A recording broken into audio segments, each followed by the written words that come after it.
Everybody else, he has the ball, go away! Police shot down Jihad Al-Shamie just 7 minutes after his attack on a synagogue in North Manchester was reported to them. Today it emerges that one of the victims killed in the attack was hit by police gunfire.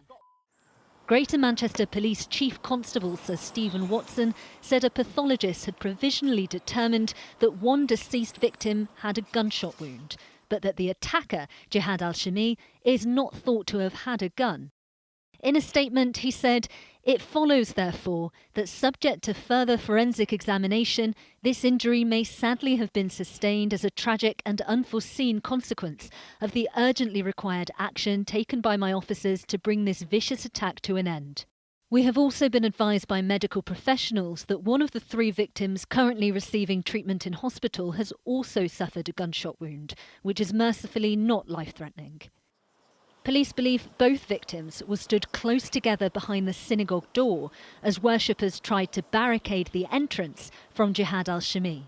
Yesterday, the speed of the police response was praised for saving lives. Today, it emerges that speed may have had unintended consequences.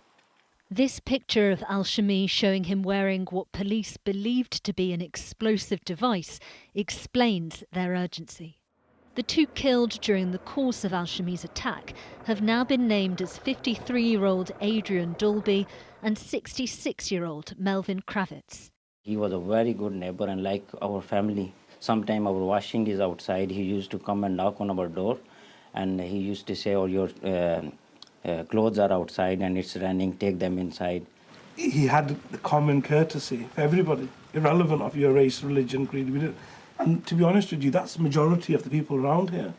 Mark Levy's father was in the synagogue at the time of the attack. Since it happened on Yom Kippur, the holiest day in the Jewish calendar, when many Jews refrained from using their phones, he had no way of checking his father was safe. The first time I knew my father was okay was when I saw him walking around in the street on Sky News. It subsequently transpired him alongside others barricaded the door to keep the terrorists on the outside and not on the inside and avert what would have been an even greater tragedy. Jihad Al-Shamie's motives are still not known. In a statement, his relatives have condemned his act of terror, saying the Al-Shamie family in the UK and abroad strongly condemns this heinous act, which targeted peaceful, innocent civilians. We fully distance ourselves from this attack and express our deep shock and sorrow over what has happened. Nice to meet you. It's a pleasure. Today, the Prime Minister visited Greater Manchester Police headquarters, telling commanders their work had been exemplary. Against a rising tide of anti-Semitism, he said now is the time for strength and solidarity. Janpreet Khera, ITV News. And the rabbi who witnessed the terror and 2 of his congregation killed and others injured has been speaking to our UK editor, Paul Brand. He began by paying tribute to both Melvin and Adrian.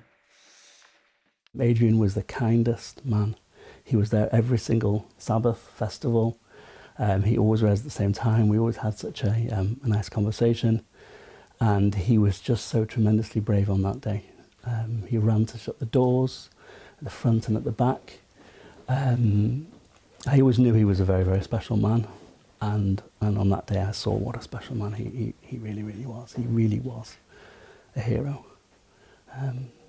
You're clear in your mind that people owe their lives to Adrian? Adrian and the others, yeah. Absolutely. And Melvin? And Melvin also, the kindest, friendliest man, the kind of person you really want to know. I've known him a long time. I knew his mother, his family man, married, very, very much loved by all of his family, very much loved by the community. And just one of the foundations that our synagogue is built on. What are your feelings towards the attacker at this time? I'm not willing to waste any of my headspace even thinking about him. He was evil, and I want to focus on goodness and holiness. What do you think needs to happen now? What would make the Jewish community feel more secure, or to find a way through this, do you think? I prefer to focus inwardly. We all need to be better, holier, kinder. I think I looked evil in the face. We can't allow evil to win. And that goes to the granular level of every single one of us. We all need to be better in a very tangible way. And you can watch the full interview with the Rabbi on ITVX and our YouTube channel. Well, we can go to Manchester now and our North of England reporter Jonathan Brown, who has fresh information about the attacker. Jonathan, what more have you learnt? Well, we've been speaking to lots of people who either know the suspect or know of him locally. Jihad Al-Shamie was a 35-year-old British national of Syrian descent who was not known to the security services. But what we do now know is that he lived about 1.5 miles from where I'm standing on what's a quiet cul-de-sac. Police have been guarding that address carefully and closely since yesterday afternoon. It remains behind a police cordon just like this one. Now, we understand that he'd been there for decades. One former neighbour who didn't want to appear on camera told us that he briefly went to university but returned shortly afterwards after having what she described as a mental breakdown. She said that he'd pace up and down the street screaming and that she believed he'd become radicalised during the pandemic. At one point, he even told neighbours that he was a religious teacher. She said that she was not surprised when she found out that he was involved in what happened. Others, though, have described the family as nice people who kept themselves to themselves. One neighbour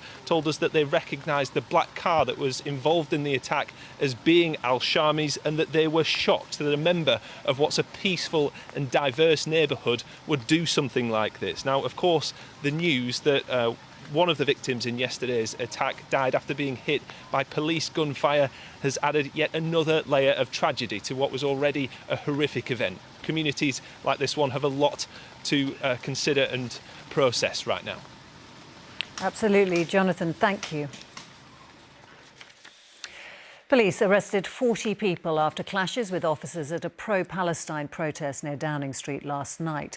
Faith leaders condemned the protests of around 300 people taking place so soon after the terror attack in Manchester. And the Home Secretary has demanded a further protest planned for tomorrow should be delayed. Our political correspondent Shihab Khan is at Westminster. Shihab, both the government and police saying that protesters should take a step back and this shouldn't happen tomorrow. Yeah, absolutely. At a time where the Jewish community and the families who've been impacted by this horrible attack are grieving, the message from both the police and the Home Secretary today is that for the planned protest that is set to take place on the weekend, for that to be delayed. The police in particular have written to the organisers of the protest. They've explained that their resources are currently being used, or they hope will currently be used, to protect and reassure the Jewish community here in the United Kingdom. They don't want to be using those resources on that planned protest that is set to take place this weekend. The organisers who are protesting, they say, well, don't arrest us then. That's been their response. There doesn't seem to be an indication that protest will be delayed or won't happen. Today, the Home Secretary has been talking not only about the planned protest, but also what you've just mentioned there, Romilly, the protest that took place yesterday. Here's what she had to say. Take a step back. Imagine that was you who's lost a loved one in such a horrible, horrifying terrorist attack. Imagine how you would feel, and then just take a step back and act with a little kindness. We all have precious freedoms, but we can be careful about how we use our freedoms so that we don't cause more pain. And waiting a day or two isn't going to do any harm if you're acting in good faith. The Home Secretary there urging calm. On the left, the leader of the Green Party, Zach Polanski, he's been accusing the government and the Home Secretary of politicising the issue. He's saying the people should be allowed to protest against government policy and that this attack shouldn't be politicised, an indication of the divisiveness in our politics at the moment.